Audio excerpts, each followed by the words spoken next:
Dear students, good evening. Welcome to Law Excellence IAS. Let us start the discussion on today's newspaper, that is 7th December 2020. The first article for discussion, a mirage sold as a panacea for the unorganized sector. So, when we talk about unorganized sector, these are the people who do not have fixed salaries and also social security benefits. The people who are employed within the government and organized private sector, they get all the necessary benefits of the government. So, 80% of the people, if we can say them as an unorganized sector, these people are left out of the benefits which the government is talking about. This article is about two major promises which are made by the government through its labor codes. What are these two promises? The first one is minimum wage for everyone, or compulsory minimum wage, and salaries will be paid on time. There is no arbitrary decrease in salaries. The second promise made is universal social security. Let us analyze the first thing. Minimal wage, it means that it is minimal common denominator. It is around 202 rupees which is proposed. So, this is a floor wage which has to be ensured for every worker. If you observe the BPL definition of Rangarajan committee, the money which is stated as a minimal floor wage is below this BPL line. It means that government is not providing for a standard wage employment through the promise which it is making. Next is universal social security.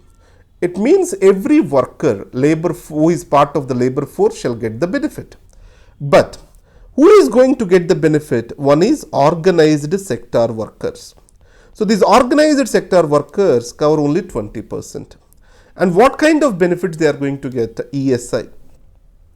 If you see the functioning of the ESI, it has one doctor per 1 lakh population. Normal norm of the WHO is to have one doctor per 100 people. So, one doctor per 1 lakh workers, it means that the resources are very much stretched. And second, workers wants to go to the better hospitals than ESI. Many of the ESI hospitals are left unutilized. So, if today, if unutilized ESI hospitals have to be brought into track, probably it needs lot of investment. Is government ready to make that investment? That is a big question. So, our take home point is this. Existing support systems are getting weakened in the name of universal social security, like BD workers board, etc. Is this worth it? Is the promise is filled, or is just a kind of a mask by the government? This is what is the question the author is asking over here. Culture and peace. To understand this article, you need to understand UN Alliance on Civilization, UNAOC, attached to UN General Assembly. Discussions were going on related to UNAOC in UN General Assembly, and India has made a strong point that the UNAOC's actions have to be inclusive.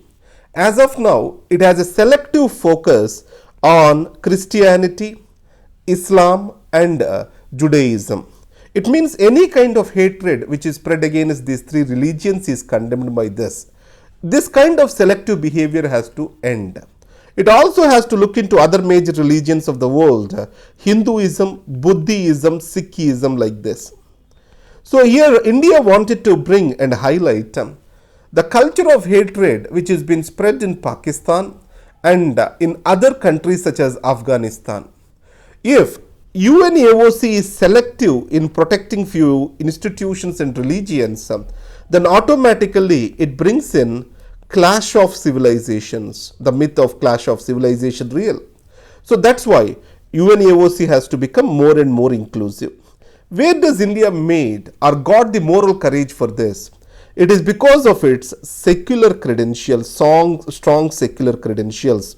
So that's why this article says, India stand against UN's selectivity on religious gains, force from its secularism. So the secularism is a strength of India. It shall not be diluted. Next is Tenuous tack.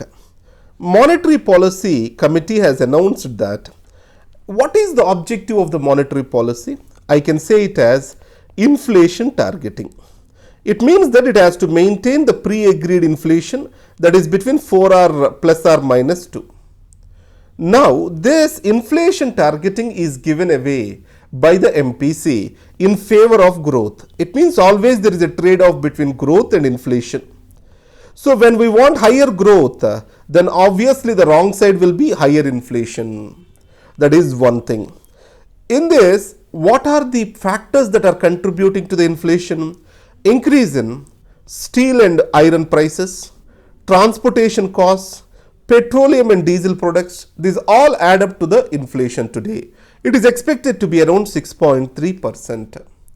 In this scenario, the RBI taking care of growth at the cost of inflation, is it wise? That is the question which is posed over here. True fiscal responsibility. You know, government has decreased its expenditure recently. And you also know that country is going through recession. How can we say that country is going through recession? Because in the first quarter, there is 23.9% fall of GDP. And in the second quarter, it is 7.5%. When lockdown was imposed, government economists were saying that there will be a V-shaped recovery.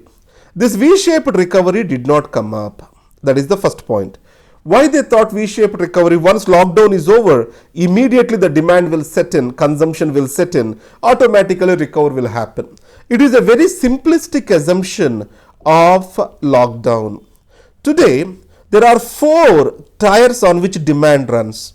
One is gross capital formation and investments. Second is exports. Third is private consumption. And fourth is public consumption. Today, all these 4 wheels are lying low. They are flat. In this case, what is the wheel that is there in our control? The government's control, that is public consumption. Government should have encouraged greater public consumption or increased its fiscal expenditure. Now, the slashing of public expenditure in between recession is going to create an economic disaster. That is the expression of the author. There is nothing new about Trumpism.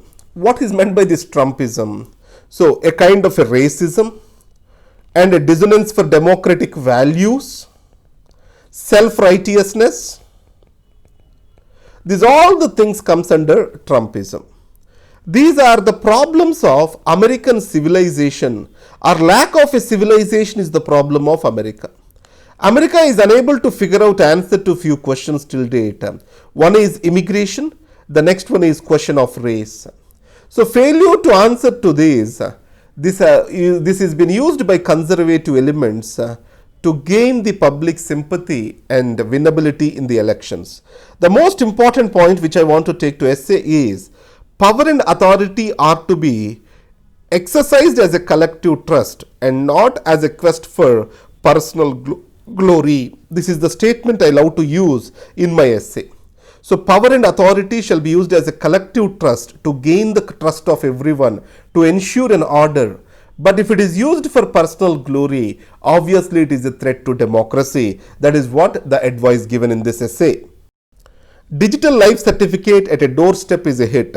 Here we are talking about G1 Praman. Previously, pensioners, if they have to claim for their pension, they have to go to the office where their husband or wife has worked and they have to collect that life certificate to get the pension. This has been simplified, linking this to Aadhaar. Now, a pensioner can go to post office and collect the digital life certificate under this G1 Praman. So, this is about ease of doing governance, ease of simplifying governance, or we can call it as business process re-engineering. Next is Meghalaya village turns an oasis in coal mine desert. In Meghalaya, this is rat hole mining of coal is very popular. Rat hole mining is a dehumanizing work where they have to crawl like a rat to get and to plug the coal from the seams. And it is also damaging to the environment. Local lakes became acidic. The fields are not became spoiled to grow crops like this. So in this case, this rat hole mining is banned by NGT. This has taken as an opportunity by a village in Meghalaya. The name is Mola Miliang. Mola Miliang. This village, the young people came together and they wanted to do away with the environmental pollution happened through this rat hole mining, and they have created a oasis kind of village in between this coal mining area in eastern Jaintia hills in Meghalaya. So this is an inspirational story. The youth, if they focus on the problems, how can they solve the problems, is an example from this. Animal adaptation is high in Bannerghatta. So Bannerghatta Park, which is there in Karnataka, here animal adaptation to increase the sensitivity of the people to wildlife is been adopted. Today 200 plus animals are being adopted and close to 30 lakh rupees is been given to protect these animals. So that shows that a positive attitude of the people towards animal protection. Government to promote AYUSH exports. During COVID-19, Ayurvedic products have got great demand across the world. In this context, government wants to streamline this export process by creating this harmonized system or HS codes for global trade.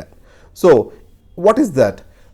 Internationalizing or globalizing the local, this can be given as an example in our answer.